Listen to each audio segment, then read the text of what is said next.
ಚಿನ್ನ ಕಳ್ಳ ಸಾಗಣೆ ಕೇಸ್ನಲ್ಲಿ ಜೈಲು ಸೇರಿರುವ ನಟಿ ರನ್ಯಾರ ಫೋಟೋ ವೈರಲ್ ಆಗಿದೆ. ಜೈಲು ಸೇರಿದ 2 ದಿನಕ್ಕೆ ರನ್ಯಾ ಸೊರಗಿದ್ದಾರೆ. ಸರಿಯಾಗಿ ಊಟ ನಿದ್ದೆ ಮಾಡಿಲ್ಲ. ನಿದ್ದೆ ಇಲ್ಲದೆ ರನ್ಯಾ ಕಣ್ಣುಗಳು ಊದಿ ಕೆಂಪಾಗಿವೆ. ಜೈಲಿನಲ್ಲಿ ನಟಿ ರನ್ಯಾಗೆ ಜೈಲಿನ ಊಟ ಸೇರ್ತಿಲ್ಲ ಎನ್ನಲಾಗಿದೆ. ಇದರಿಂದ ಮಿಲ್ಕಿ ಬ್ಯೂಟಿ ಅಂತಿದ್ದ ರನ್ಯಾ ಕಣ್ಣುಗಳ ಸುತ್ತ ರಕ್ತ ಹೆಪ್ಪುಗಟ್ಟಿ ಡಾರ್ಕ್ ಸರ್ಕಲ್ ಹೆಚ್ಚಾಗಿದೆ.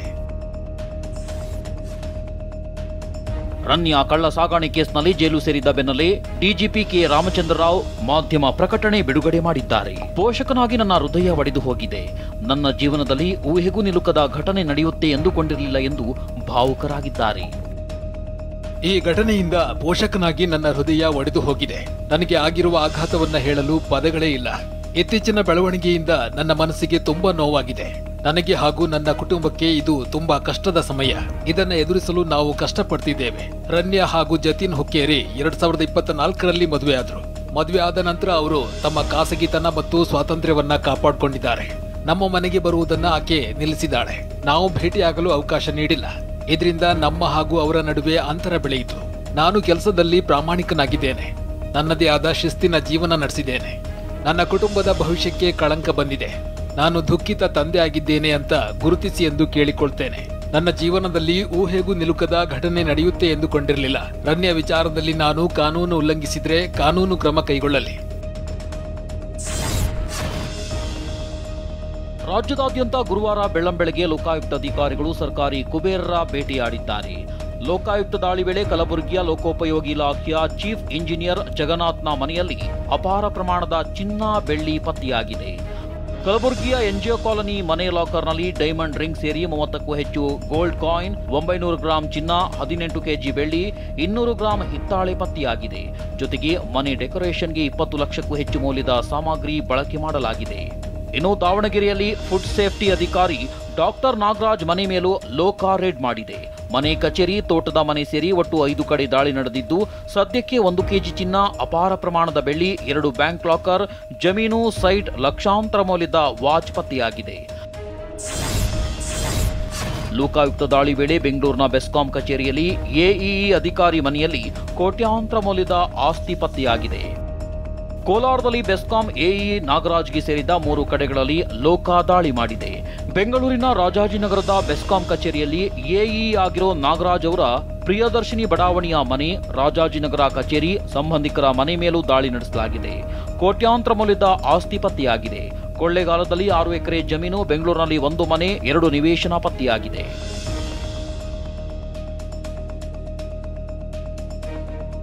ಬೆಂಗಳೂರಿನಲ್ಲೂ ಲೋಕಾಯುಕ್ತ ಅಧಿಕಾರಿಗಳು ದಾಳಿ ನಡೆಸಿದ್ದಾರೆ. ಗ್ರಾಮೀಣಾಭಿವೃದ್ಧಿ ಪಂಚಾಯತ್ ರಾಜ್ ಇಲಾಖೆ ಚೀಫ್ ಇಂಜಿನಿಯರ್ ನಂಜುಂಡಪ್ಪನ ಬಸವೇಶ್ವರ ನಗರದ ಬಂಗಲೆ ಮೇಲೆ ದಾಳಿ ನಡೆಸಲಾಗಿದ್ದು, 51 ಲಕ್ಷ ಮೌಲ್ಯದ 841.49 ಗ್ರಾಂ ಚಿನ್ನ, 4.66 ಲಕ್ಷ ಮೌಲ್ಯದ 5,936.5 ಗ್ರಾಂ ಬೆಳ್ಳಿ, 3.91 ಲಕ್ಷ ನಗದು, 60,000 ಮೌಲ್ಯದ ವಿದೇಶಿ ಕರೆನ್ಸಿ, 39 ಲಕ್ಷ ಮೌಲ್ಯದ 4 ಕಾರು, 5 ಕೋಟಿ ಮೌಲ್ಯದ 2 ಮನೆ ಇರುವುದು ಗೊತ್ತಾಗಿದೆ. ನನ್ನೊಂದಿಗೆ ಆಕ್ಟ್ ಮಾಡಿದ್ದ ಇವತ್ತಿನ ಸೂಪರ್ ಸ್ಟಾರ್ಗಳು ಅಂದು ಹೊಸಬರಾಗಿದ್ರು. ನನ್ನ ಜೊತೆ ಆಕ್ಟ್ ಮಾಡಿರುವ ಎಲ್ಲರೂ ಇವತ್ತು ಸೂಪರ್ ಸ್ಟಾರ್ ಆಗಿದ್ದಾರೆ. ಅಂದಿನ ಹೊಸಬರು ನನಗಿಂತ ಕಡಿಮೆ ಸಂಭಾವನೆಯನ್ನ ಪಡಿತಾ ಇದ್ರು ಅಂತ ನಟಿ ರಮ್ಯಾ ಹೇಳಿಕೆ ನೀಡಿದ್ದಾರೆ. ಫಿಲಂ ಫೆಸ್ಟಿವಲ್ ಕಾರ್ಯಕ್ರಮದಲ್ಲಿ ಮಾತನಾಡಿದ ರಮ್ಯಾ, ಸಿನಿಮಾ ಹಿಟ್ ಆದ್ಮೇಲೆ ಹೀರೋಗೆ ಸಂಭಾವನೆ ಹೆಚ್ಚಿಸಿದಷ್ಟು ನನಗೆ ಹೆಚ್ಚಿಸ್ತಿರಲಿಲ್ಲ ಎಂದಿದ್ದಾರೆ.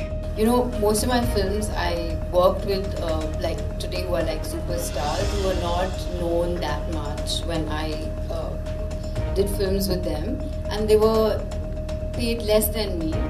But then ಸಿಎಂ ಸಿದ್ದರಾಮಯ್ಯರನ್ನ ಟೀಕಿಸುವ ಬರದಲ್ಲಿ ಪರಿಷತ್ ವಿಪಕ್ಷ ನಾಯಕ ಛಲವಾದಿ ನಾರಾಯಣ ನಾಲಿಗೆ ಹರಿಬಿಟ್ಟಿದ್ದಾರೆ.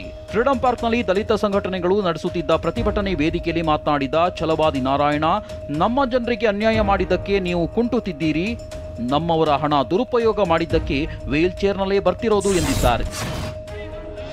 ಛಲವಾದಿ ನಾರಾಯಣ ಹೇಳಿಕೆಗೆ ವಿಧಾನ ಪರಿಷತ್ ಕಾಂಗ್ರೆಸ್ ಸದಸ್ಯೆ ಉಮಾಶ್ರೀ ಕಿಡಿಕಾರಿದ್ದಾರೆ. ಹುಲಿ ಯಾವತ್ತಿದ್ರೂ ಹುಲಿನೇ. ಸಿದ್ದರಾಮಯ್ಯ ಪ್ರಶ್ನಿಸಿ ಏನು ಸಾಧಿಸ್ತೀರಿ ಅಂತ ಪ್ರಶ್ನಿಸಿದ್ದಾರೆ. ಇನ್ನು ಆ ಹೇಳಿಕೆಯಿಂದ ಛಲವಾದಿ ನಾರಾಯಣ ಅವರ ಮೇಲಿದ್ದ ಗೌರವ ಕಡಿಮೆಯಾಗಿದೆ ಅಂತ ಸಚಿವ ಮಧು ಬಂಗಾರಪ್ಪ ಹೇಳಿದ್ದಾರೆ. ಹೀಗೆ ಮಾತಾಡಿನೇ ಬಿಟ್ಟಿದ್ರು ಕೂಡ ಸಿದ್ದರಾಮಯ್ಯನ ಏನೂ ಮಾಡೋಕ್ಕಾಗಲಿಲ್ಲ. ಇವರು ಮುಂದೆಯೂ ಏನು ಮಾಡೋಕ್ಕಾಗಲ್ಲ. ಸಿದ್ದರಾಮಯ್ಯ ಅವರೇ ಹುಲಿ ಯಾವತ್ತಿದ್ರು ಹುಲಿನೇ. ವಿರೋಧ ಪಕ್ಷದ ಸ್ಥಾನ ಅಂತ ಹೇಳಿದ್ರೆ ಬಹಳ ದೊಡ್ಡ ಸ್ಥಾನ ಅದು.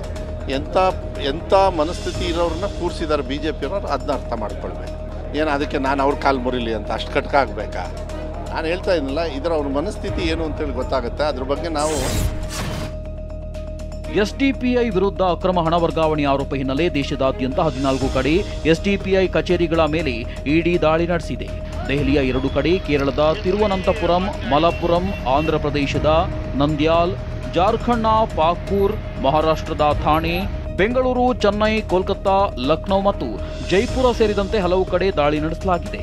ಎಸ್ಡಿಪಿಐ ರಾಷ್ಟ್ರೀಯ ಅಧ್ಯಕ್ಷ MK ಫೈಜಿ ಬಂಧನ ಬಳಿಕ ಈ ದಾಳಿ ನಡೆದಿದೆ. ಈಗಾಗಲೇ ಕೇಂದ್ರ ಸರ್ಕಾರ PFI ಅನ್ನ ನಿಷೇಧಿಸಿದ್ದು, ಎಸ್ಡಿಪಿಐ PFIನ ರಾಜಕೀಯ ಸಂಘಟನೆಯಾಗಿದೆ. ಉತ್ತರ ಪ್ರದೇಶದಲ್ಲಿ ಖಲಿಸ್ತಾನಿ ಭಯೋತ್ಪಾದಕ ಲಾಜರ್ ಮಸೀನನ್ನ ಸೆರೆ ಹಿಡಿಯಲಾಗಿದೆ.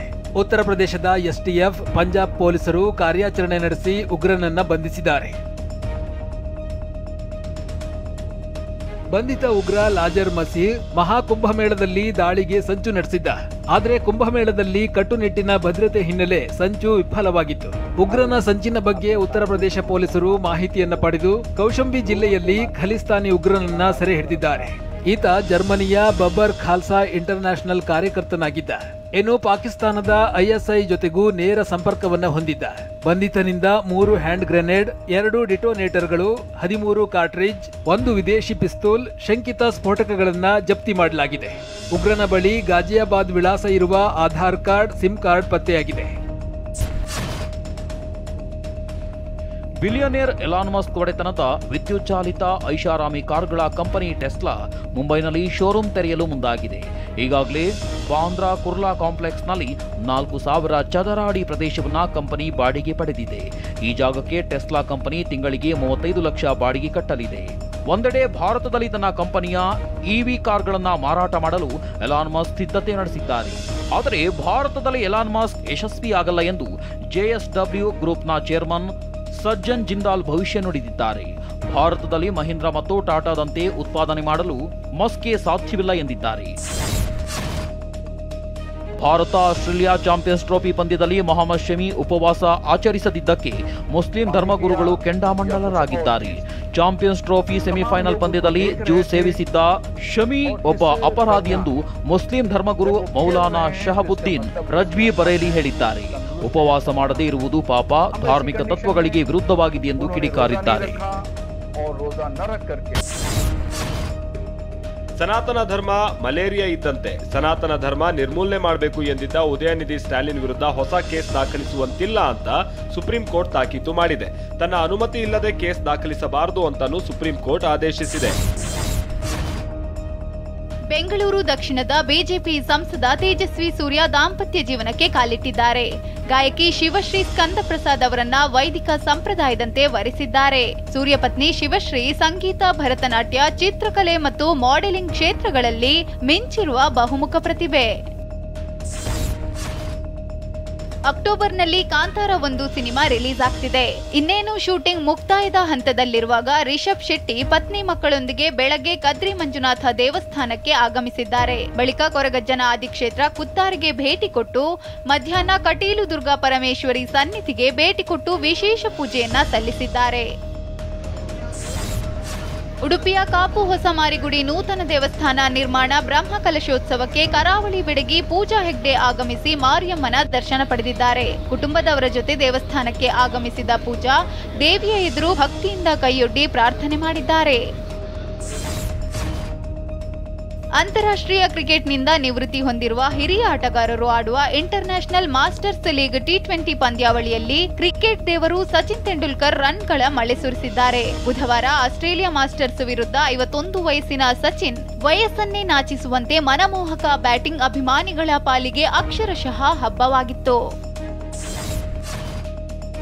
ಏಕದಿನ ಕ್ರಿಕೆಟ್ಗೆ ಆಸ್ಟ್ರೇಲಿಯಾ ಆಟಗಾರ ಸ್ಟೀವ್ ಸ್ಮಿತ್ ವಿದಾಯ ಘೋಷಿಸಿದ ಬಳಿಕ ಗ್ರೌಂಡ್ನಲ್ಲಿ ವಿರಾಟ್ ಮತ್ತು ಸ್ಮಿತ್ ತಮ್ಮ ವಿದಾಯದ ಬಗ್ಗೆ ಮಾತನಾಡಿರುವ ವಿಡಿಯೋ ವೈರಲ್ ಆಗಿದೆ. ಸ್ಮಿತ್ ಬಳಿ ಕೊಹ್ಲಿ ಕೊನೆಯ ಪಂದ್ಯವೇ ಎಂದು ಕೇಳಿದ್ದು, ಇದಕ್ಕೆ ಸ್ಮಿತ್ ಹೌದು ಎನ್ನುವಂತೆ ಉತ್ತರಿಸಿದ ಬಳಿಕ ವಿರಾಟ್ ಬೇಸರದಿಂದ ತಬ್ಬಿಕೊಳ್ಳುವ ದೃಶ್ಯ ಸದ್ಯ ಸೋಷಿಯಲ್ ಮೀಡಿಯಾದಲ್ಲಿ ವೈರಲ್ ಆಗಿದೆ.